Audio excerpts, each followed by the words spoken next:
What's up, nerds? I'm back. And I know it's been a long month, but I'm back to waste another 3 or 4 minutes of your life. Why am I wearing the fancy getup, you ask? Well, my friends, that's because it's time for a new kind of video.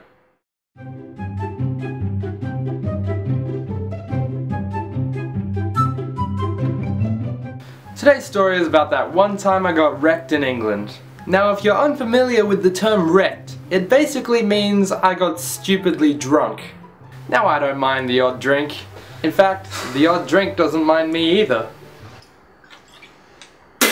Anyway, my dad is from England and I'd never been, so I went over to meet some family that I hadn't met before. And for the last week or so, we stayed with one of my dad's friends. Now, this friend had a daughter, and this daughter had a husband, and this husband had offered to take me out for a night on the town. So we took the bus to a suburb called Preston, which was pretty much the place to be on a Saturday night, I guess.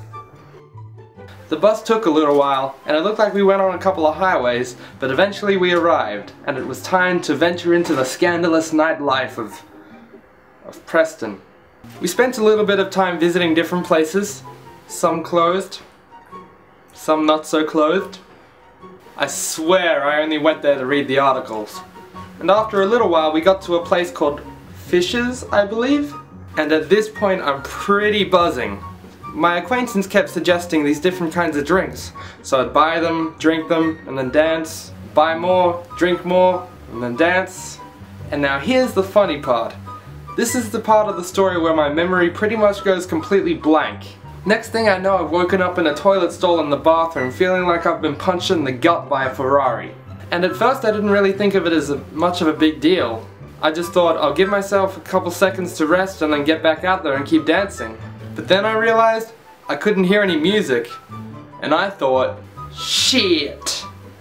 I had no idea what time it was and I had no f***ing clue how to get home. So I picked myself up and walked back into the main room. Now at this point I took a little bit of time just to acknowledge the brightness of the sun outside. Now, being the energetic and outgoing individual that I am, I most definitely did not go to sleep on a table. And so I woke up at about 6:30 AM after not sleeping on a table when I heard somebody cleaning up. I can't imagine they're too used to walking in and seeing somebody passed out on a table. Anyway, they let me out, and here I am thinking all my problems are solved. But then I realize I have no clue where I am. But I did remember the number on the bus that we caught. Eventually I was able to find the bus station, which, might I add, is claimed to be the second largest bus station in Western Europe. I had to wait about 3 hours to catch the bus since it was a Sunday. But after that began the painstaking task of trying to figure out where to get off the bus. Luckily I'm just the best at everything, and I noticed the bus stop. So when I finally got home, my dad decided it would be a wise decision to cancel the missing persons report he had placed with the cops. Which, in my opinion, is pretty funny. And so that was my experience of Preston. It definitely left its mark on me, and I'm pretty sure the cleaners had a little bit of trouble getting my mark off of it. I puked a lot, is what I'm trying to say. Anyways, that concludes story time with me. Let me know how much you hated it. I know I hated it, and I will catch you next time.